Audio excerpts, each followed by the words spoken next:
TCS पे। Sir एक request है सबको भी, प्लीज टाइम फ्रेम जरूर बता दें।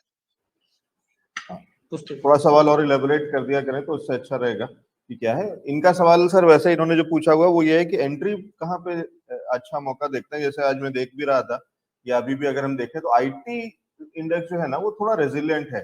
जितनी गिरावट जितनी कमजोरी हम ओवरऑल इंडाइसिस में देख रहे हैं, चाहे निफ्टी की बात करें चाहे बैंक निफ्टी की, आईटी सीएनएक्स आईटी उतना नहीं टूटा है या उतना खराब नहीं दिख रहा है या बहुत ही फ्लैटिश सा काम कर रहा था जब तक लास्ट देखा है। आज अगर हम टीसीएस को भी देखें जैसे तो बहुत ही फ्लैटिश है, 0.22%, मतलब ना के बराबर 6 रुपए की केवल कमजोरी है।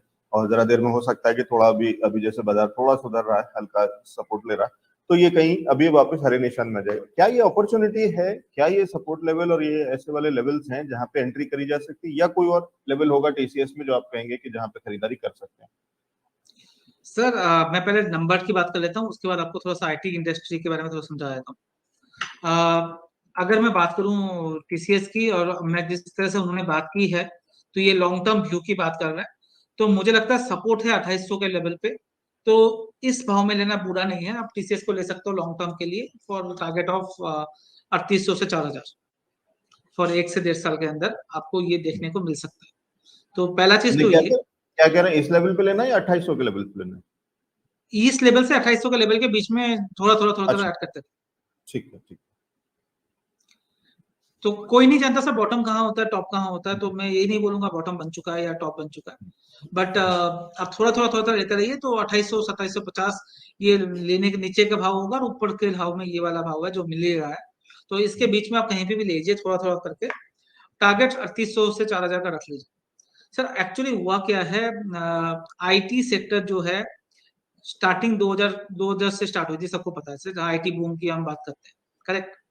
वहां से ये ग्रोथ सेक्टर हुआ, क्योंकि उस टाइम पे इंडिया की आईटी इंडस्ट्री बहुत छोटी थी। धीरे धीरे सब बहुत बड़ा होता रहा।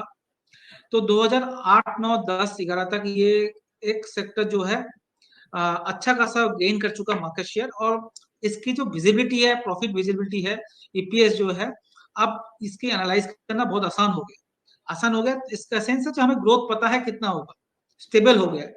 तो उसके बाद ये डिफेंसिव सेक्टर में काउंट होने लग गया।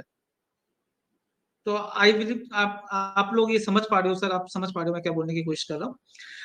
तो 2013 से लेकर 2020 तक ये का जो वैल्यूएशन था, इसका वैल्यूएशन डिफेंसिव के हिसाब से मिला, ग्रोथ के हिसाब से नहीं मिला। तो इसका वैल्यूएशन 15 17 18 के हिसाब से पी मल्टीपल में सारे स्टॉक चलते थे। जब कोविड आया तो वर्क फ्रॉम होम का कल्चर स्टार्ट हुआ और आईटी की बहुत सारा चीजें शुरू हुई। तो ये देखा गया कि आईटी में बहुत ज्यादा ही रिक्वायरमेंट आने वाली है आने वाले समय में। तो इसको डिफेंसिव सेक्टर से निकाल के एनालिस्ट ने वापस ग्रोथ सेक्टर में रखा, क्योंकि इसमें ग्रोथ आना चाहिए लंबे टाइम पे। तो आप देखोगे वैल्यूएशन मल्टीपल बहुत ज्यादा स्पीड में बढ़ गए, और इसलिए 2000 से 2020 से लेकर 2022 तक, स्टार्टिंग के 2022 तक इसका जो वैल्यूएशन मल्टीपल है वो 30-35 के पी 40 के पी में चलना स्टार्ट हो गया था 2021 के आखिरी तक। अब क्या हुआ, ऐसा जब यूक्रेन रशिया का लड़ाई स्टार्ट हुई है, एंड पूरी दुनिया में जब रिसेशन आने की बात चल रही है, मेनली यूरोप एंड यूएस में, तो क्योंकि आईटी का बिजनेस वहां से ही आता है, तो वापिस ये सेक्टर जो है ग्रोथ, क्योंकि वहां पर अगर ऐसा होगा तो इन जो आईटी कंपनीज है उनका बिजनेस कम होगा। आप देखोगे डॉलर तो बढ़ रहा है, बट उस हिसाब से आईटी नहीं चल रहा। नॉर्मली आईटी डॉलर बढ़ने से आईटी का बनना नॉर्मल होता है, जो आईटी भागेगा अगर आईटी बढ़ता है, मगर फिर भी अभी आईटी इतना नहीं कर पा रहा। क्यों नहीं कर पा रहा? क्योंकि 21 के आखिरी तक हमारे मल्टीपल देते थे आईटी सेक्टर को, वो ग्रोथ के हिसाब से दे रहे थे, डिफेंसिव के हिसाब से नहीं दे रहे थे। अब क्या हुआ, क्योंकि रिसेशन आ रहा है तो मार्केट ये मान के चल रहा है ये डिफेंसिव के हिसाब से स्टॉक काम करेगा, ना कि ग्रोथ के हिसाब से काम करेगा। मगर हमने जो मल्टीपल देके रखा है वो ग्रोथ का देके रखा है। तो अब क्या होगा, धीरे धीरे ये टाइम करेक्शन लेगा ज्यादा देन प्राइस करेक्शन। तो प्राइस करेक्शन हो चुका है, तो आप देखोगे पॉजिटिव होगा कभी नेगेटिव होगा, बट एक ही लेवल पे पड़ा रहेगा, ज्यादा रिटर्न आपको नहीं देगा। तो इसका मतलब क्या है, जो आईटी हमें नहीं रखना चाहिए, रखना चाहिए, बट टोटल पोर्टफोलियो में डिफेंसिव के स्टॉक के हिसाब से जो आप रखते हो, जब आपको पोर्टफोलियो में सिक्योरिटी चाहिए, जब मार्केट करेक्शन आए तो आपका ना टूटे, और मार्केट बढ़े तो हमें थोड़ा बढ़ता रहे। तो अगर आपको ये रखना पड़ेगा साल 1.5 साल में मुझे आईटी सेक्टर जो है ऑन एन एवरेज 14 से 18% का रिटर्न देगा, उससे ज्यादा नहीं देगा। उसकी हिसाब से आपको अपना स्टॉक रखना चाहिए एलोकेशन। मैंने सर टाइम ज्यादा ले लिया सर आपको समझाने के लिए, नहीं नहीं ठीक है, लेकिन बट मुझे लगता है इंटरेस्टिंग ये और जरूरी समझने था। वाली चीज है कि आईटी सेक्टर के अंदर में आप ये कह रहे हैं कि अब ये ग्रोथ सेक्टर की तरह, डिफेंसिव सेक्टर की तरह देखें, और उसी हिसाब से पैसा पार्क करने के लिए तो ठीक है, जहां पे आपका पैसा बचा रहेगा, टूटेगा नहीं, कैपिटल लॉस नहीं होगा, थोड़ा फायदा तो होगा ही, लेकिन फायदा बहुत बड़ा नहीं हो, भले ही ग्रोथ वाला नहीं हो, ग्रोथ लेकिन काउंट नहीं होगा सर, आप इसका में ग्रोथ अब हाँ काउंट नहीं होता, वापस डिफेंसिव हाँ में आ रहा है। हाँ, तो वह बाजार के अंदर में और वापस से डिफेंसिव में, तो वो ग्रोथ थी, वो आ चुकी, वो आई थी। उस समय लग रहा था कि आईटी के बिना, और आईटी से कितनी सारी चीजें, क्योंकि आईटी फिर भी चल गया था, और इनफैक्ट और ज्यादा चल गया था आईटी का काम, तो लोग वर्क फ्रॉम होम, और थोड़े दिन की दिक्कत थी जब तक वो सिस्टम और वो नेट और वो सारी चीजें लोगों के घर तक नहीं पहुंचा दिया गया था, लेकिन उसके बाद से वो सारी कंपनीज वैसे ही काम करती रही। अभी जो फायदा आ सकता है या आना चाहिए था वो डॉलर का आता है, लेकिन वो उतना नहीं रिफ्लेक्ट हो रहा, क्योंकि साथ ही साथ रिसेशन की भी बात हो रही है, इकोनॉमिक रिसेशन की, वाली चीजें।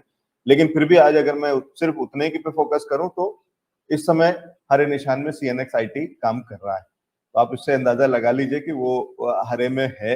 आपका बाजार जो इंडेक्स की बात करें तो वो 1.5% से ज्यादा टूटा हुआ है, और वही अब ये 0.25%। डिफेंसिव का काम करेगा, वही मैं कहने की कोशिश कर रहा हूँ, अब डिफेंसिव का हाँ काम करेगा ये स्टॉक। एग्जैक्टली, तो वो जो एग्जैक्टली जो लोकेश जी कह रहे हैं कि अब ये डिफेंसिव का काम कर रहा है, ये बचा रहा है आपको, आपके पैसे को, आपकी पूंजी को। तो अगर आपका पैसा यहाँ पे पार्क्ड है तो ये सेफ है, सुरक्षित है, ये एक ऐसी पार्किंग है जहाँ पे पैसा बचा भी हुआ रहेगा, कैपिटल इरोजन नहीं हो रहा है, और साथ ही साथ ग्रो भी कर रहा है, बहुत स्पीड से नहीं, तो ग्रोथ के हिसाब से नहीं, 14, 15, 16% के जैसा एक अंदाजा मान के चलिए, उस स्पीड से, और उस हिसाब से खरीदारी के लिए अच्छा मौका टीसीएस में कह रहे हैं। एक रेंज बता दी है लोकेश जी ने, तो उस रेंज के अंदर में थोड़ा थोड़ा करके 5-5, 10-10% करके आप खरीदारी कर सकते हैं, और उसके बाद आप उसको छोड़ सकते हैं, थोड़ा समय दे देंगे। सर टाइम फ्रेम क्या देख रहे हैं आप? ये जो टारगेट्स आपने बताया था 3-3.5 हजार रुपए वाले, इससे 8 से 12 महीने सर। 8 से 12 महीने, 3400 का टारगेट बताया था शायद आपने, 3800, 3600, 3600, 3800। 3800, ठीक है, 3800, यानी कि ऑलमोस्ट 1000 या उससे कम, 3800 के, मतलब 800 तो कम से कम 800 के मुनाफे के लिए यहाँ से, लेकिन टाइम फ्रेम भी बता दिया, तो वो भी ध्यान रखिए।